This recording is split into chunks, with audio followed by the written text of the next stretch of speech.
This is a story about a depraved and disgusting man, Jose Menendez, a man who committed horrible atrocities against his sons and other young boys. While his sons Eric and Lyle sit in prison after seeking vengeance on Jose, little is known in the mainstream consciousness about the depths of his depravity and the evil acts Jose Menendez got away with for decades. That's changing now, though. Back then, there was stigma around discussing the types of crimes Jose committed, like child SA, especially if it occurred between two males. But we're in 2024, and it's well past time for the totality of his degeneracy to come to light. In this video, I'll explore Jose Menendez's childhood and formative years before delving into the details of the horror he inflicted on his family and others. I'll discuss the network he built to abuse children and the people around him who helped him get away with it. To tie it all together, I'll use my expertise and perspective as a former police officer to explore and analyze the actions and mind of Menendez before he was ultimately taken off this earth. Let's get started. Jose Menendez was born in Havana, Cuba in 1944. His father was a soccer player who also ran an accounting firm. In his early years in Cuba, Jose was indulged by his mother and gained a reputation as a troublemaker. Alicia Herx, a family neighbor, recounted he was the only boy and his mother adored him, emphasizing his machismo and male image to the point where he became somewhat of a bully. He turned into a bit of a monster for the parents, making him difficult to manage. Following Fidel Castro's rise to power in 1955 during the Cuban Revolution, Jose's parents made the decision to send him to the United States to escape the unstable political situation. He settled in Hazleton, Pennsylvania, living in his cousin's attic. Faced with the challenge of not speaking English, he diligently worked to learn the language while keeping up with his high school studies. Like his mother, Jose excelled in swimming and received an athletic scholarship to Southern Illinois University. During his freshman year, he met Mary Louise "Kitty" Anderson, a senior who was 2 years older. Despite his family's objections regarding his age, the 19-year-old married Kitty in 1963. The couple moved to New York City, where Jose transferred to Queens College to pursue a degree in accounting. Jose and Kitty eventually welcomed two sons, Lyle, born in January 1968, and Eric, born in November 1970. With a family to support, Jose became increasingly focused on achieving success in America. He secured his first professional position at Coopers & Lybrand accounting firm. One of his clients, Lyons Container Service in Illinois, was so impressed with his performance that they recruited him to serve as their comptroller. Within 3 years, Jose ascended to the role of company president. At the age of 35, he assumed the role of executive vice president for U.S. operations at Hertz, a car rental company under the umbrella of consumer electronics giant RCA. A year later, RCA reassigned Jose to its records division, where he ultimately rose to the position of chief operating officer. During this period, Jose earned an annual salary of $500,000 and was instrumental in signing prominent musical acts such as the Eurythmics and Duran Duran. His main responsibility was to enhance the label's Latin music offerings. In 1968, Jose departed from RCA and joined the independent film company Carolco Pictures, known for producing the Rambo film series. He relocated his family to California, eventually moving into a luxurious Beverly Hills mansion that had previously belonged to Elton John and Prince. On the surface, the Menendez family appeared to be living the quintessential American dream, but behind the walls of their home was a nightmare. In August 1989, Jose and Kitty Menendez were murdered. Months later, their sons Eric and Lyle would be arrested for the murders. In the first trial, which resulted in a mistrial, the Menendez brothers claimed that they murdered their parents on August 20th, 1989 due to years of sexual and physical abuse inflicted by their father. The prosecution, however, argued that the brothers were motivated by greed, highlighting their extravagant spending in the aftermath of their parents' deaths. When called to testify, former coaches and teachers depicted Jose Menendez as a domineering figure, sharing numerous stories about his treatment of his sons. Lyle's former tennis coach described Jose as a strict parent who demanded nothing less than excellence, particularly in tennis.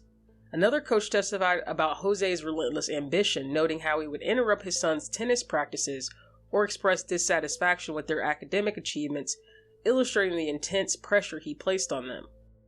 Eric, perceived as a less favorable son, faced his own challenges. He struggled academically due to a learning disability, yet his parents refused to provide him with the necessary support. Teachers from his preparatory school noted the immense pressure on the Menendez brothers, suggesting that due to their extensive tennis commitments, they had others complete their assignments. Eric would easily triumph in swimming competitions, only to be reprimanded by Jose near the pool. Jose's overbearing parenting extended beyond athletics. He intervened when Eric and Lyle were implicated in 2 burglaries following the family's relocation to California.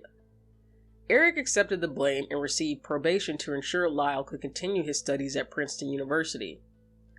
When Lyle faced allegations of plagiarism at the prestigious institution and was suspended for a year, Jose insisted that his older son remain in New Jersey to avoid disclosing Lyle's misconduct.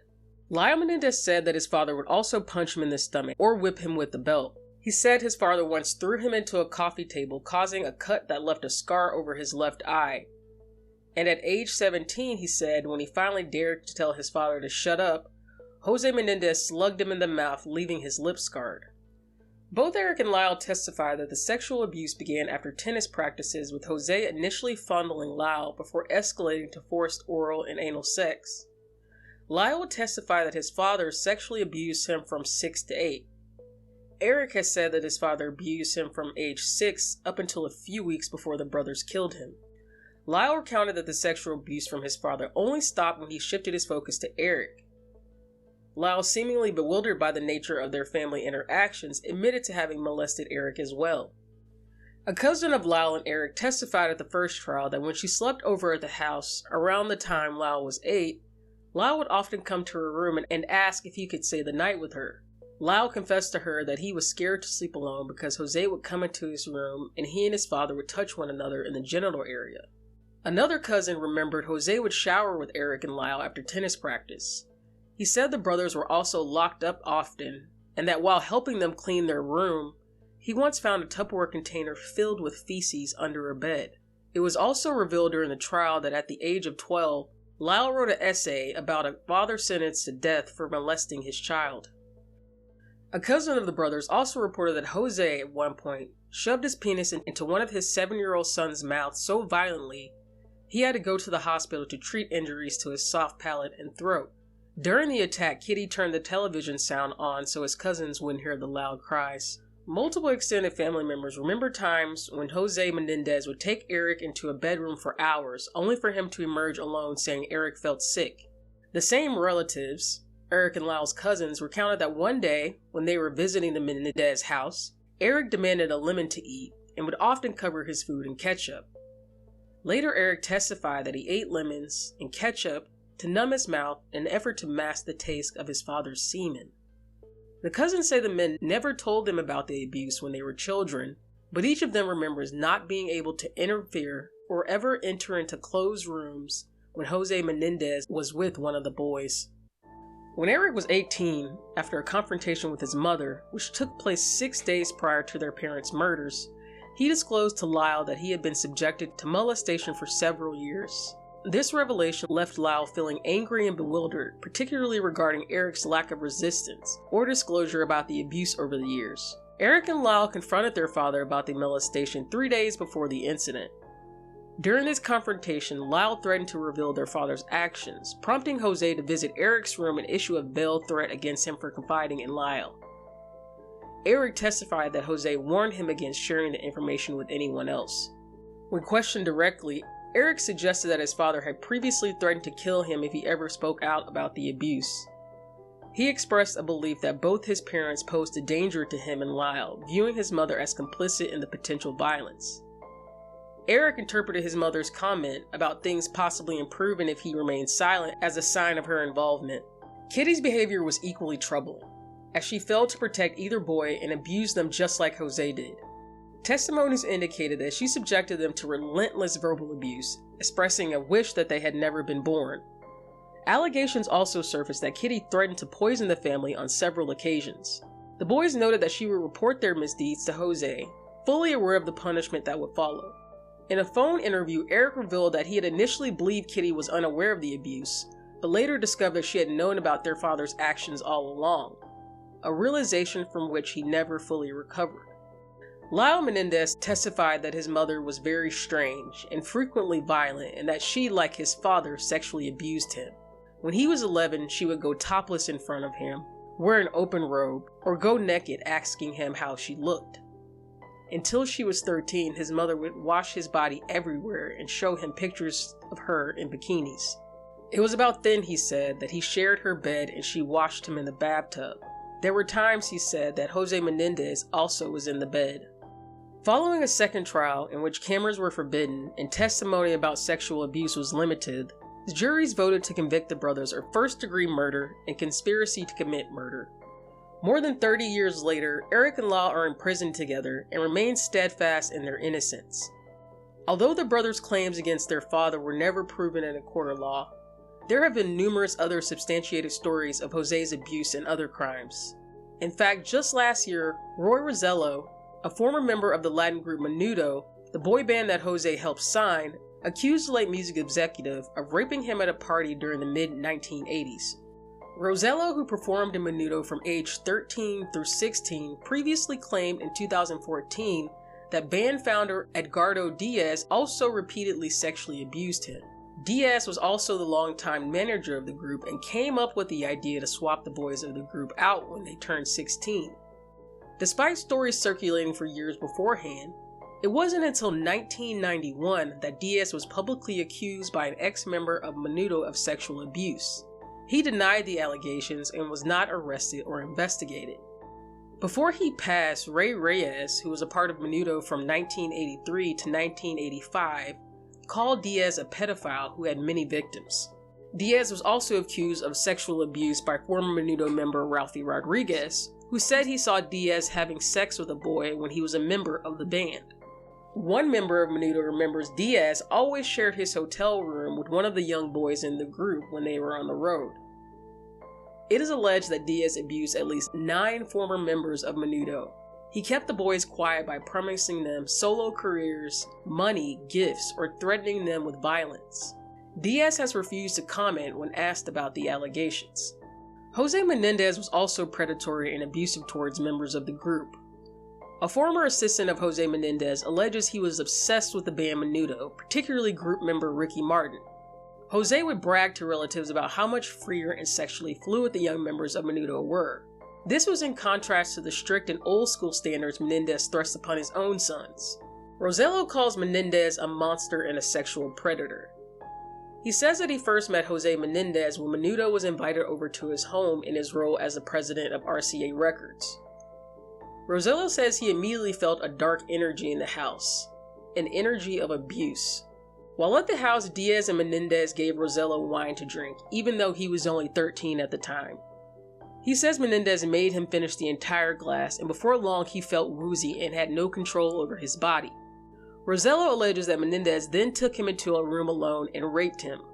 The next thing he remembers after that was waking up in a hotel room, bleeding and in pain. In the limousine ride over to Menendez's house, Diaz had told Rosello that he was going to do Menudo a great favor by sleeping with Jose Menendez. Rosello remembers Menendez looking at him like he wanted to devour him while they all sat in the back of the limousine. Subsequently, Menendez would sign the Latin boy band to RCA for $30 million.